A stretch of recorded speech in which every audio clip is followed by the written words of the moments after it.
to see that amount of damage, residential damage, the number of trees, large trees that have been destroyed, the damage to the Outback Steakhouse, the hotels along Gloucester Street there, and fortunately realize that the injuries and loss of life were so few.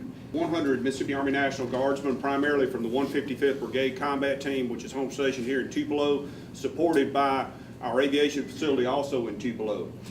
Those soldiers are providing security, traffic control, and assistance to our local law enforcement partners here in Lee County and the surrounding area.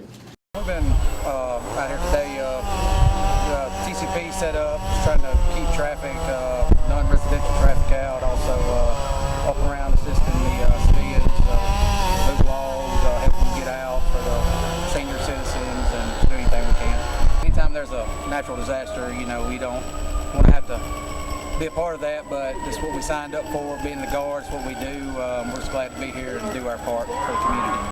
Well, helping out the community is a big part of what we do. We've had community has been coming out here and helping us a lot as well. They brought out free food. They've you know, asked us if we needed water, stuff like that. So it's been a big blessing to see how the community comes together in situations like this. Makes our job a lot easier.